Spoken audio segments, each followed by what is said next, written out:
Visite audiodescriptive d'œuvres permanentes de la collection du MRAC Occitanie, Musée régional d'art contemporain à Sérignan. Audiodescription Valérie Castan. Réalisation Cécile Février. Relectrice non-voyante Nima Ascar. Stèle double face, noir-blanc, Peter Stampfli, 2004. Résine époxy, 3 m sur 3 m 5, 80 cm d'épaisseur, don de l'artiste installé fin janvier 2006. Peter Stampfli est né en 1937 en Suisse, il vit et travaille à Paris. Appartenant à la mouvance du pop art et de la figuration narrative dans les années 60, l'artiste a d'abord peint, d'après photographie, des objets usuels du quotidien, téléphone, machine à laver, voiture, et gestes ordinaires comme tenir une cigarette ou encore remplir une machine à laver. Puis, sa peinture s'articule autour d'un emblème de la société, la voiture. L'artiste poursuit son travail autour de la représentation de roues, pneus, traces de pneus. Il isole, agrandit, se focalise sur les détails et commence ainsi à concevoir des sculptures monumentales.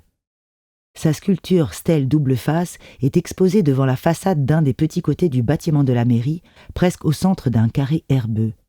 Une stèle est généralement un monolithe vertical plat, un monument qui, depuis l'Antiquité, est porteur d'inscriptions, gravées de symboles ou textes de nature différente qui peuvent être religieux ou commémoratifs selon les cultures.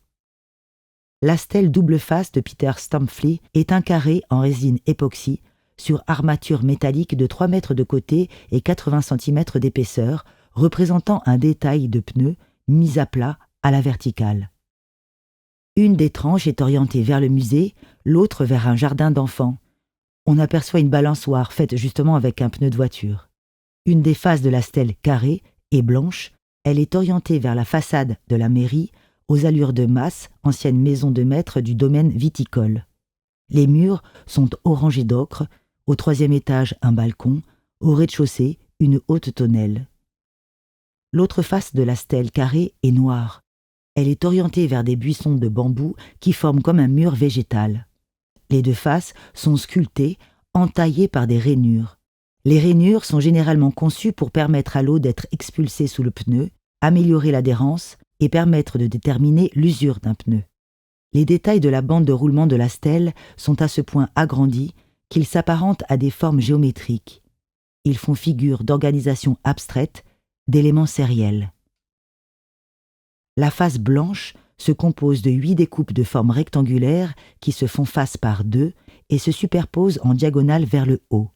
Lorsqu'on regarde la face blanche, on pourrait presque imaginer l'eau couler entre les rainures dont on voit le fond.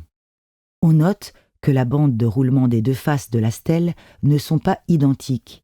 Le motif de la face noire est inversé, retourné du haut vers le bas. La face noire se compose de 8 découpes rectangulaires qui se font face par 2 et se superposent en diagonale vers le bas. On discerne mal la profondeur des rainures noires. La double stèle de Peter Stampfli a comme un côté positif et l'autre négatif. On peut y voir un renoncement à la couleur, un trompe-l'œil, une binarité verticale à motif inversé, une dualité absolue d'âme-sœur sans dérapage possible. Vous pouvez activer d'autres QR codes disponibles à proximité d'une sélection d'œuvres à l'extérieur ou à l'intérieur du musée. Bonne visite.